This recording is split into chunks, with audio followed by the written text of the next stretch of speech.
Tuhan sertamu.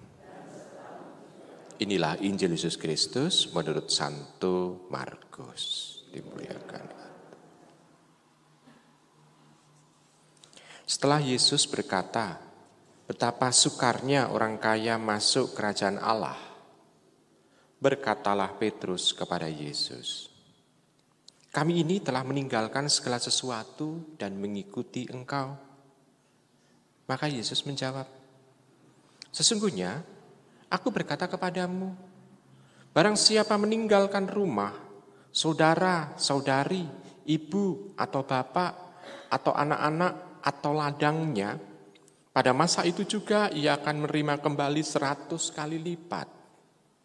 Rumah, saudara laki-laki, saudara perempuan, ibu, anak-anak, dan ladang, sekalipun disertai berbagai penganiayaan.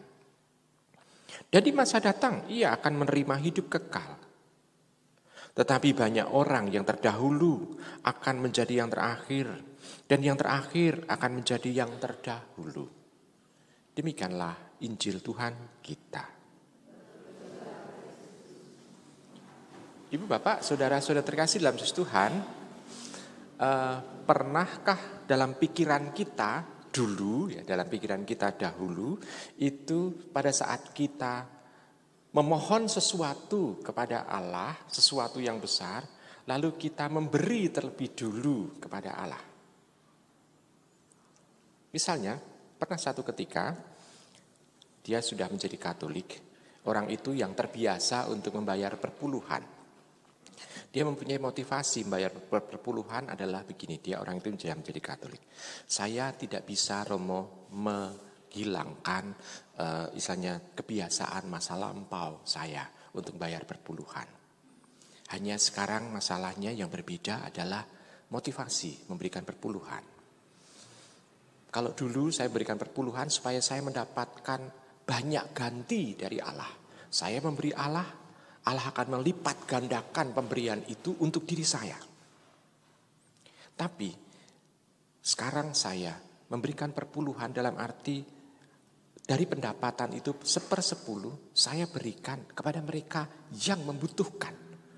Tuhan sendiri itu mengatakan dalam kitab suci, barang siapa ketemu dengan orang yang paling kecil, yang tersingkir, orang yang menderita, dia berjumpa dengan Tuhan Yesus. Nah, saya membantu itu seolah-olah saya memberikan ini kepada Tuhan Yesus. Kebiasaan masa lampau tentu saja tidak akan bisa dengan mudah untuk hilang. Tetapi kita bisa mengarahkan orang itu kalau dia motivasinya memberikan kepada Tuhan, Tuhan sendiri sudah menunjukkan jalan, yaitu kalau membantu orang yang tersingkir, orang yang menderita, orang yang miskin, orang yang kelaparan, orang yang telanjang, orang yang ada dalam penjara, orang yang sakit. Tuhan sendiri mengatakan dia ada di sana. Maka orang itu dengan semangat.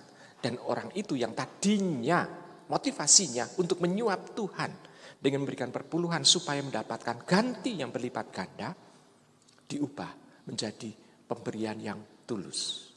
Ibu, bapak, saudara, saudara terkasih dalam Yesus Tuhan. Ini yang istilahnya yang ada di dalam diri kita seharusnya. Tuhan sendiri mengatakan, kenapa kok sampai orang kaya sulit masuk dalam kerajaan surga? Karena orang lebih mengandalkan duit. Seolah-olah masuk surga itu harus membayar. Padahal syarat masuk surga bukan bayaran duit. Tuhan tidak membutuhkan uang sebetulnya. Karena Tuhan itu sudah maha kaya. Tuhan bisa saja mengubah kita semuanya menjadi orang yang sungguh-sungguh kaya, bisa dengan mudah. Tetapi bukan itu tujuannya. Tuhan menginginkan kalau orang itu mau bersatu dengan dia dalam keselamatan di surga adalah orang yang tulus. Orang yang sungguh-sungguh bisa menangkap kehendak Allah. Caranya menangkap kehendak Allah ya dengan sederhana begini saja.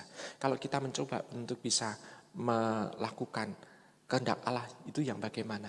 Ya, Kita bisa mengandaikan begini, seandainya Allah hadir dalam peristiwa kita hari ini, kira-kira apa yang dikerjakan oleh Tuhan, apa yang disabdakan oleh Tuhan, apa yang dilakukan oleh Tuhan. Sejauh kita mengenal Allah, semakin kita dekat dengan Allah, semakin kita akan peka. Kita akan mencoba untuk melakukan yang dilakukan oleh Tuhan itu. Karena kalau kita hanya mengatakan bahwa, saya melakukan kehendak Tuhan menurut kitab suci. Ingat, kitab suci itu produk tulisan 2000 tahun yang lalu. Kita tidak bisa letterlek, ya, hurufiah mengikuti begitu saja. Kita harus menyesuaikan dengan situasi zaman kita sekarang. Sehingga kehadiran Tuhan, sabda Tuhan itu selalu bisa up to date. Kita juga bisa merasakan kehadiran Tuhan. Seperti itu. Nah, Ibu Bapak, Saudara terkasih dalam Tuhan. Dengan demikian, kita dibantu oleh Tuhan supaya kita semakin bisa tulus di dalam kita memberi, di dalam kita memperhatikan, di dalam kita mengerjakan kasih itu. Kenapa saya katakan mengerjakan kasih? Karena pekerjaan Tuhan adalah mengasihi. Maka kita pun hendaknya juga bisa meneruskan pekerjaan Tuhan itu dengan mengasihi sesama kita yang lain. Selamat merenungkan.